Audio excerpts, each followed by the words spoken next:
On est toujours dans les lois du Kiddush, Bezrat Hashem. On va voir certaines choses qui sont importantes au niveau de la halakha qui... Souvent les gens se posent des questions et ils pensent qu'ils font bien par bonne volonté, mais souvent ils se trompent. Par exemple, un cas classique. Les parents, ils ne savent pas très bien lire. Ils ont envoyé leurs enfants à l'école juive. Et le fils, Baruch Hashem, il sait très très bien lire. Mais il n'est pas encore bar mitzvah. Et donc les parents, le vendredi soir, ils disent au fils, tiens, acquitte-nous du kiddush. Ça, on ne peut pas. Pourquoi on ne peut pas? Parce que le fils, tout ce qu'on fait à nos enfants, on les éduque jusqu'à l'âge de 13 ans, c'est mishum chinour. Ok, c'est un digne d'éducation. L'éducation, d'après la Torah, c'est une obligation par rapport aux parents vis-à-vis de l'enfant, mais l'enfant, il n'a aucune obligation. Ok? Il n'a aucune obligation de faire la Torah et les mitzvot. Ah, alors pourquoi on lui fait faire? Vas-y, attends, laisse-le tranquille, ne prends pas la tête, laisse-le manger du lait, de la viande, laisse-le faire, ne pas faire Shabbat. Au contraire, utilise-le comme goy de Shabbat. Dis-lui, mon fils, allume-moi la lumière, mon fils, allume la télé. Non, ok? Et kiffe. Et lui, il kiffe et toi, tu kiffes. Non. Le chinour, l'éducation, Rashi rapporte que les chinour, ça vient du mot commencement. Si on ne commence pas, quand on est jeune, à faire les choses d'une façon bien, mettre le pied à l'étrier, ok, de commencer du pied droit, comme on dit en français, on ne commencera pas, jamais. Tu ne peux pas demander à quelqu'un, regardez, vous avez 18, 19 ans, 20 ans, plus, et plus, on dit vas-y, il faut étudier maintenant la Gemara. Tu dis mais attends, c'est quoi la Gemara? Déjà, c'est une autre langue, ok? Et en plus de ça, c'est une langue qui parle à moitié avec des réflexions. Comment tu veux que je comprenne ça à 20 ans? Ben, il fallait m'initier depuis 13-14 ans. C'est pour ça qu'en Israël, en Kita et Dalet, CM1, CM2, leur commence la Gemara. Les mecs, ils arrivent à 15, 18, 20 ans, c'est des bombes, c'est des tamidei chachamim. Ah, alors nous, on peut rattraper le temps perdu. Celui, En davar omed bifnei haratzon, il n'y a pas quelque chose qui tient devant la volonté.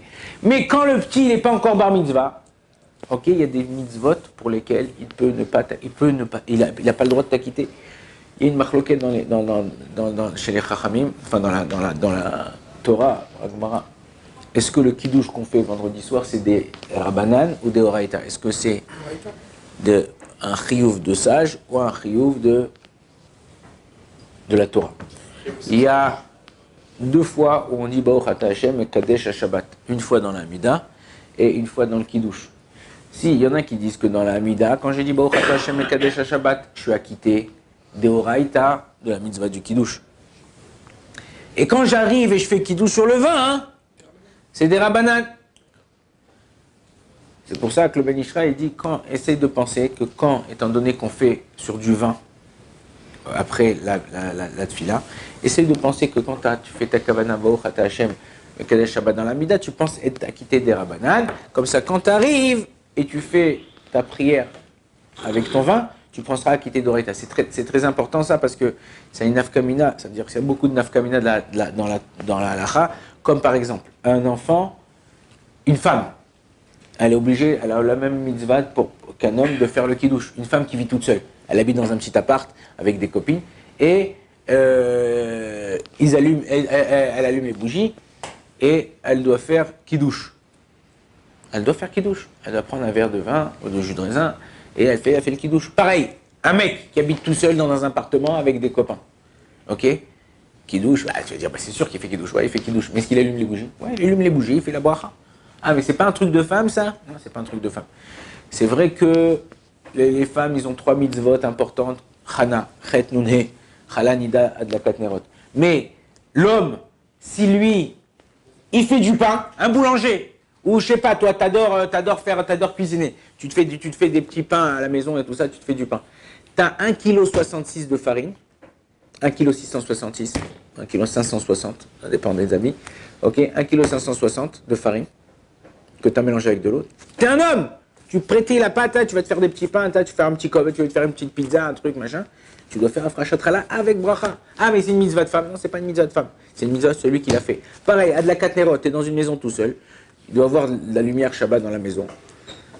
Tu allumes, pareil, tu fais à de la katnerot. Donc là, il y en a qui disent que le soir de Shabbat et des Yom Tov, le fait de se faire acquitter de Kiddush, c'est des Rabbanan. Il y en a qui disent non. Au contraire, le fait du kiddush et de la Torah, ok, comme le kiddush de Shabbat, ou le ok. Et c'est pour ça qu'on dit qu'une femme, étant donné, à chaque fois, ouais, il y en a qui vont me poser la question, comment c'est possible que la femme, elle est obligée de faire Shabbat? On sait qu'il y a un klal dans la halacha, que toute mitzvot qui dépendent du temps, ouais, la femme, elle est ptoura, ok? Les tefilines, tu peux le mettre que dans la journée, tu n'as pas le droit de les mettre la nuit, donc ça dépend du temps. La femme, elle est ptoura. Le lulav etrog, ça dépend qu'une partie de l'année au moment de Sukkot. Donc la femme, elle est ptoura, elle est acquittée, elle n'a pas besoin de la faire. Mais dans le Shabbat, ça aussi, c'est que le vendredi, samedi, la femme elle devrait être acquittée.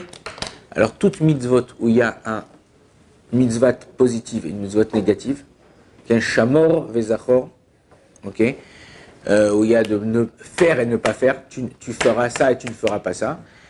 La femme, elle est obligée, même si ça dépend du temps, elle ne rentre pas dans ce cadre-là, ça ne rentre pas dans le cadre de la mitzvah de rendre du temps. Donc c'est pour ça que la femme, elle est obligée de faire le kiddush et le kiddush et de s'acquitter du kiddush. On n'a pas le droit de goûter quoi que ce soit avant le kiddush, même de boire de l'eau, ok? Pour une femme. Même pour une femme. Non, moi j'avais appris comme quoi, apparemment, pour une femme, elle pouvait boire avant qu'il douche de l'eau, avant qu'il douche, je veux dire avant. Alors il y a une différence entre qui douche du soir, qui douche du matin, et il y a une différence en cas de si c'est pour prendre un cachet ou quoi. On va le voir, on va rentrer. Ok, donc même si tout est fait comme allumer les minéraux, tout ça, machin, tout ça, normalement. Ok, on n'a pas le droit de boire. Pourquoi? Parce que le kiddush, ça vient nous ouvrir. On a un chiyuv de kiddush, on a un chiyuv de faire la bracha. Mais non, ça c'est pour vendredi soir. Samedi matin, pareil, sauf qu'à moins qu'elle a l'habitude de prier. Si une femme a l'habitude de prier, mais non, elle peut faire ses brachot. Elle pourrait faire ses brachot. Et il y a des gens qui ne peuvent pas prier s'ils n'ont pas pris un café. Ok? Dans la semaine, tu te lèves, moi ça m'arrive souvent. C'est pas tout le temps. Le matin, je me lève, je mets ma figure, hop, je me fais un petit café, je bois 2 petites gorgées pour me mettre un peu en forme, et je vais prier. Et quand je reviens, hop, je mélange ce café-là avec du lait, je le réchauffe. Et il y a des gens, des fois, comme il disait au niveau de la halacha, le Rambam, il rapporte Al-Tochal Adam Zifri. On n'a pas le droit de manger on n'a pas le droit de manger après la prière. Avant la prière, pardon. Pourquoi? C'est comme si tu fais passer toi avant Akadosh Baruch Hu. Par contre, le Shulchan Aruch, le Rambam, on est des êtres humains, on n'est pas des robots. Ok? Si quelqu'un il se sent pas bien, il a mal à la tête, il est pas bien, il sent qu'il s'il prie pas, s'il mange pas un petit truc ou s'il boit pas un petit truc, il va pas pouvoir prier parce qu'il y a des gens vraiment c'est comme ça, ils ont des migraines, tant qu'ils n'ont pas mis quelque chose de sucré dans la bouche, la migraine reste. Alors comme ça il disait le Rabbi de Lubavitch, il disait que vaut mieux manger pour prier que prier pour manger. Ok? Il y a des gens, ils font vite la prière, j'ai faim. Calme-toi mon frère. Ok. Vaut mieux que tu manges un petit truc, tu bois un petit café. Hop. Je me suis apaisé. Et après, Bezrat Hashem, tu pourras faire ce qu'il y a à faire. Ouais. Pourquoi nous on se passe à la lacha du rabbi, puisqu'on va essayer d'avoir plus de. C'est le Shulchan Aruch. Le rabbi, c'est le Shulchan Aruch. Le rabbi rapporte quelque chose qui est dans le Shulchan Aruch. Le Shulchan Aruch, il dit quelqu'un qui est faible, quelqu'un qui est pas bien. Le Shulchan Aruch, il dit qu'on peut manger. Donc c'est pas le rabbi juste il a dit cette phrase là pour être madgish comme on dit, pour appuyer le fait que des gens ils te disent ouais attention. Alors il y a une différence entre manger un petit truc pour te renforcer ou d'ouvrir une table, faire les croissants, les cacs, les machins, la guerre. Ouais non. Il y a 2 façons, Bezrat Hashem, de faire. Bon, Bezrat Hashem, demain, on continuera ça, on verra le Nyan, qu'est-ce qu'on a le droit de manger, qu'est-ce qu'on n'a pas le droit de manger, quand on a le droit de manger, comment, dans la de Shabbat. Baruch Adonai l'olam, amen, amen.